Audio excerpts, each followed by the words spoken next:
What's up, Nerf herders? This is Alan from OC Nerf, and this is a quick project update on the Dual Strike Blaster. This blaster is an inspiration from Chris Cartaya's BDSM blaster.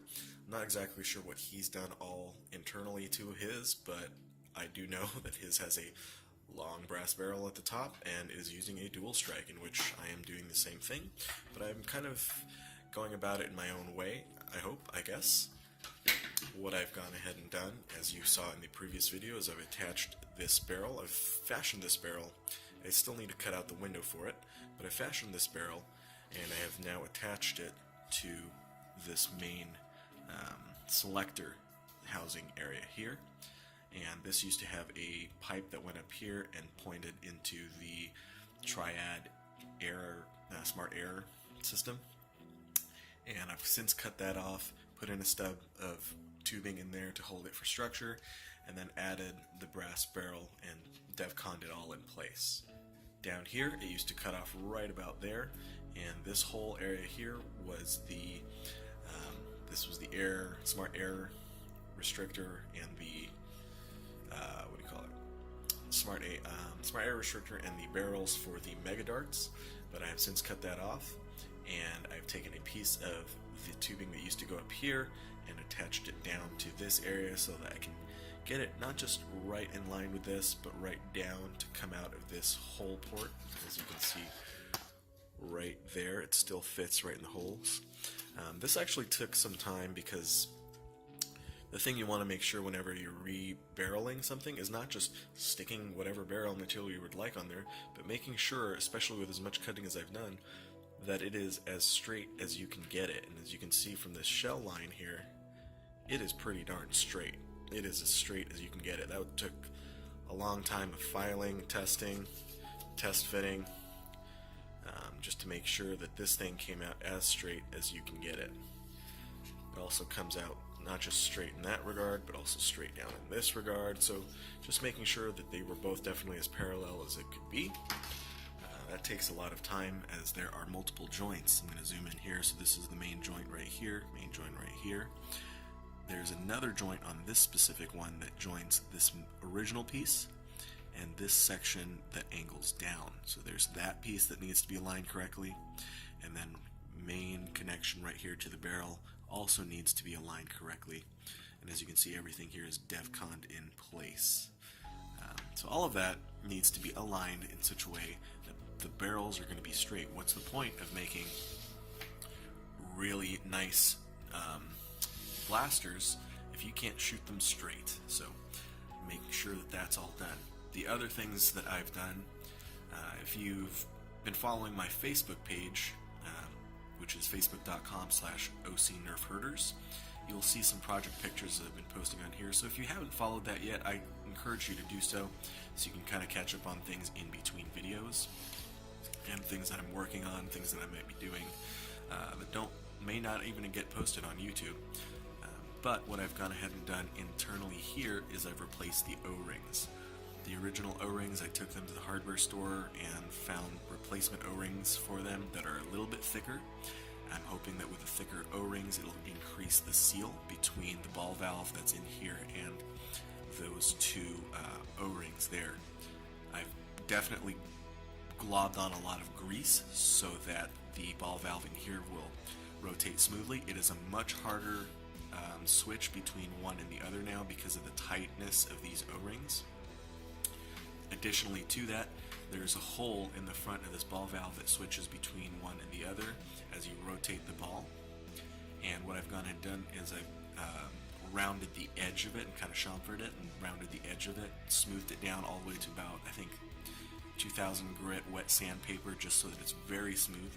The purpose of doing that is to get rid of the sharp edge that was on that.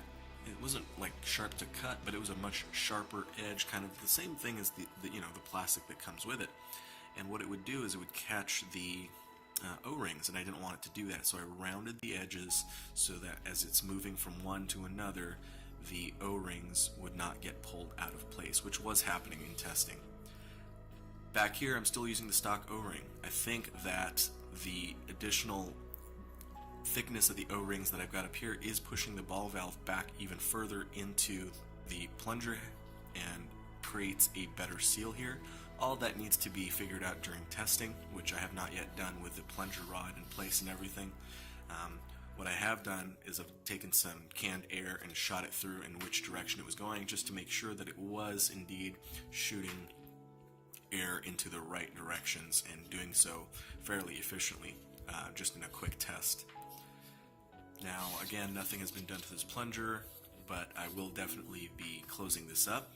If I need to, I'll replace the O-ring and maybe put some Teflon tape, as there is a little bit of gap here. I don't think this gap will hurt anything because the air seal is actually not in the casing, but in between the O-ring and the ball valve in both, actually all three of these locations. So this doesn't actually create the air seal, so none of these air holes matter, none of the seams matter. All that matters is that connection between the O-ring and the ball valve. So I'm hoping that won't need it, but if anything, I'll make sure it does. And this isn't even screwed in all the way. Now back here has all these ridges. I like the fact that it's fairly reinforced with all these ridges here. I'm going to be adding more reinforcements to this, as I intend to put a really high spring load inside of this and give this a really monstrous prime and a monstrous powerhouse for it. Let's flip it over. This is the dual strike as is. This still works. I did take off the selector switch right now, but this does still go between one and the other, and as I mentioned, it is a little bit stiff. The other thing to note is once I've got this running and tested, I may decide to kind of narrow this profile a bit, because this is rather wide for two barrels. I think I want to cut it back down to just about this size. So I'll follow some of these lines that we have in the blaster and see if I can't reduce the profile of this blaster a bit by trimming that down and then covering up those holes. If I don't, I may just use this space to hold darts and to hold a ramrod and whatnot. Now, we all know what this barrel is for. It's going to be for elite-sized darts. Whether they're going to be full-length darts or cut-down darts, I'm not sure yet. I haven't cut the window here yet just to figure that out, because I haven't figured that out for myself yet. Ideally, I think I would like to use just Stefan length darts, but we'll see if I can cut that window a little bit bigger than Stefan's, but a little bit shorter than full length, to see if I can use both. This is not yet glued into place, so I can still adjust where I want the stopper to be, but this sleeve should be able to cover both sizes if I really wanted it to. Now this down here you might be wondering about. This is an exploder's barrel, which fits really nicely and really snugly inside of a mega dart. Now why is the barrel inside of the dart? Well, again, it fits really snugly, it actually fires really well. I've actually tested this barrel material and it does fire mega darts rather well. The other thing, as you've probably seen in my channel, is exploders barrels are really good for BoomCo darts, and what this does is it allows me to fire not just mega darts, but BoomCo darts. So this blaster can effectively fire 3 ammo types. It can fire the 50 cal darts, foam darts, it can fire the 40 cal BoomCo darts, and it can fire these larger mega darts as well. So it'll be a system that will primarily be using the main barrel, but can use different ammo types as needed. So if I need something that was, let's say, a shield breaker and megas to do that, I can fit some megas into here and do just that. If I need to shoot BoomCo back, if I ever get to play with somebody like Boomtendo again and shoot his BoomCo darts back at him, I can switch this off and do exactly that. I can have this seat all the way back here, use a little bit of barrel, and we've tested this, that a little bit of barrel, especially with better heads and cleaner heads, will give it more effective range with a slightly longer barrel for BoomCo. So that's all that's been done to this blaster thus far, but most of the main functional work is this whole system right here, and getting all of this stuff aligned and getting it all to fit in and getting it all to be as airtight as possible. My next steps after this is to seal this up here, reinforce this back area here, reinforce the plunger head and the plunger rod itself, use upgraded springs, and give it some testing. So I think this is going to be this was the part that took the longest to do and think through. And once all that stuff's done, I'll actually be able to test this and show you how that works.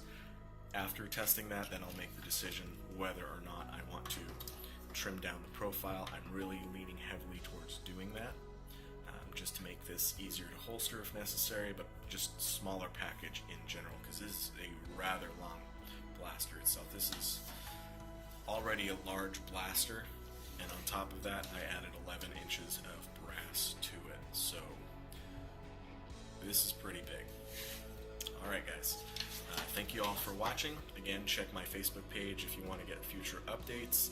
Thank you all for the subscribers that are new. I hope you guys enjoy the content on this channel and continue to support. And I will catch you guys in the next one. Nerf on, everybody.